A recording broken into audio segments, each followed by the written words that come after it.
Welcome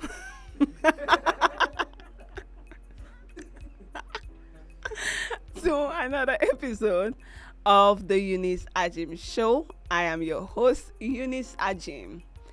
And I'm sorry for laughing, but man, we know that we have been going through some trying times in 2023. I think we can all agree that the economic situation and just the VC downturn, inflation, the naira and the dollar breakup, and all of the crazy things that is, I mean, like gas going up, like what, crippling in the last couple of months have just made things so challenging for any founder out there. And I think when you're going through those challenges, sometimes it can be very difficult to see a way out. And the question for today is like, how do you motivate a founder that has gone through all of this, right? Like they've been trying to fundraise from VCs and they have had no after no. We've heard of founders that have pitched to 2,000 investors for them to even get a check. We have looked at different funding rounds when you have had enough, right? Like you've tried VC and it didn't work. You tried grants, nobody's giving it to you. You've tried crowdfunding, nobody showed up to your crowdfunding campaign. You tried even to get loans and private investors from a debt financing perspective, and you had no success. You have been searching for your customers, but your customers are going through just as much trouble as you are going through right now, and you're thinking about giving up. My advice to you is to keep going. Keep going. Just keep going. If you're going through a lot, keep going through a lot. Because even me, I'm coming from a lot.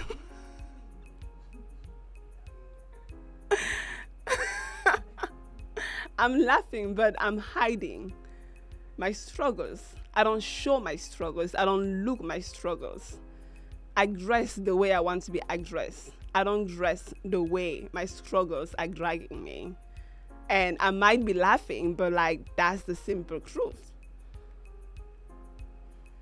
I think in life, like there's this idea of like faking it till you make it, right? And as much as it can be bad for business, there's some people that exaggerate the fake it till you make it. We're not asking you to go do thrusters. You're not asking you to do Yahoo Boy. We're just saying that as you keep building your company, and let's say we have an event, like let's say we have a tech conference and you show up in a dirty t-shirt, your mouth is smelling and you're showing your struggles, like nobody want to invest in that, right?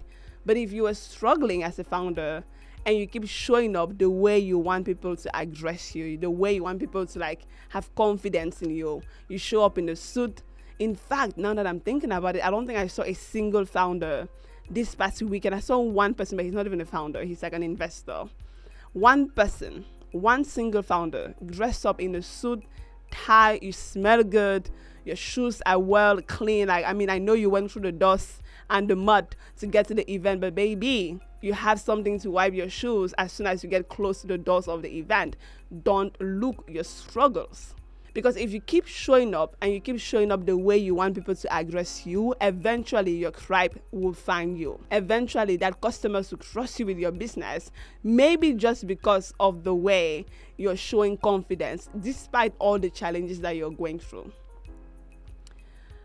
I mean, the last couple of years have been challenging for everybody. I'm not going to lie. Like I mentioned earlier that we all go through different kinds of challenges.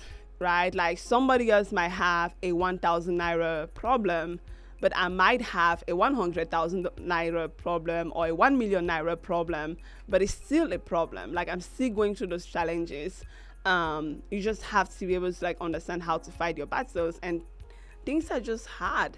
And I also think that sometimes God makes us go through those challenges because he has a bigger purpose for ourselves. I think when I tell people that I was homeless, my car getting repossessed, I even remember there was a time when I was still fundraising for my first tech company.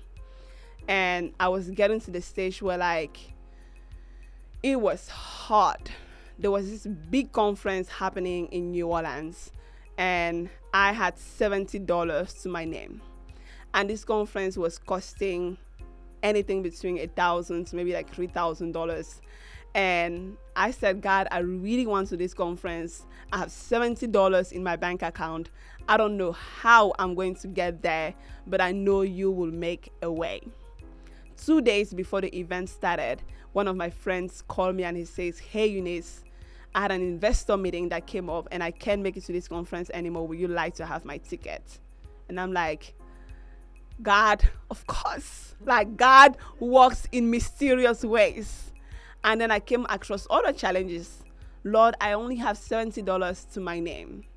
How am I supposed to make it to this conference that is in a completely different state and city than I am from? God said, just trust me, my daughter. I Googled and I found a $35 flight.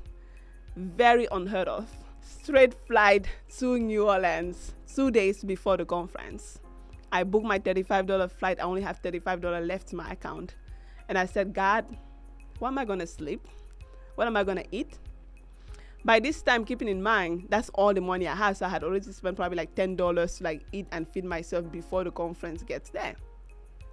I show up to the conference, and the first night, we go to the happy hour and I start speaking with people.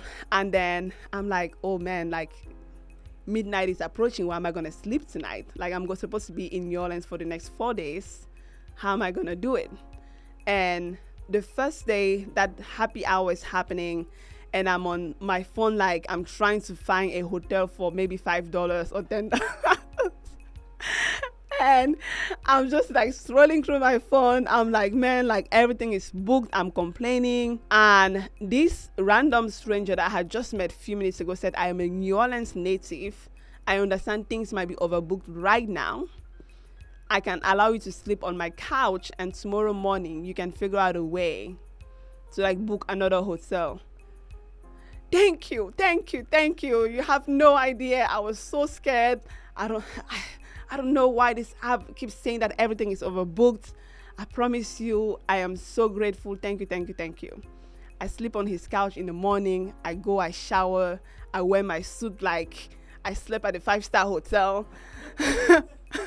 And I show up to the conference. I have my suitcase. I give it at the front desk and I'm networking. I'm meeting people. I'm meeting investors. I'm meeting other founders. I'm so impressed by the quality of founders that are there.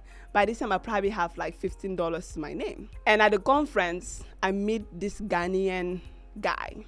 He's building a Christian app. And the app is pretty much about how to find your tribe, your Christian tribe. If you're struggling with mental health as a Christian, you have a chat. So like he is like a God person and I'm like, wow, I'm impressed. And towards the end of the conference, he's complaining. He's like, I called my hotel this morning and I asked them not to give me 2 beds. I don't know why. They have not been able to like switch me to a king size bed. And I'm just like, you will not believe what happened to me. I have not been able to find a place to stay since I've been here in New Orleans.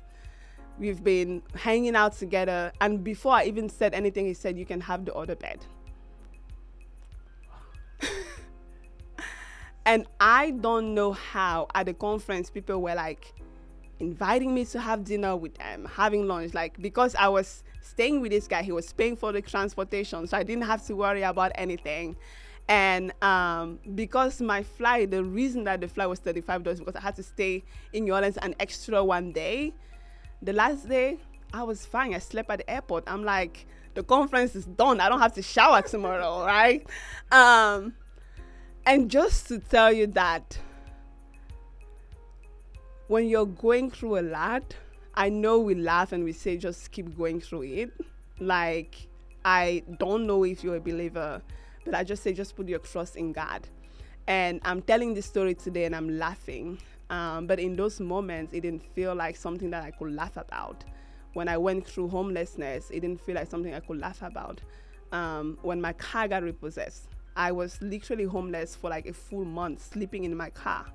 I had a $10 membership at the gym. And every morning, I would sleep in my car in the parking lot. In the morning at 5 a.m., I'll go to the gym, go into the gym, shower, finish, get out, put on my suit, wear my heels, show up to a coffee shop like I own the place. I didn't show my struggle. If somebody, even I was speaking at events while being homeless, and people were inviting me to be a speaker, and nobody knew I was going through that. Don't show your struggle. Just keep going through it. Okay. I hope you enjoyed hearing about my story, and maybe you got one or two things out of it. And my prayer for you is that you are living the best version of your African dream. Have a blessed day.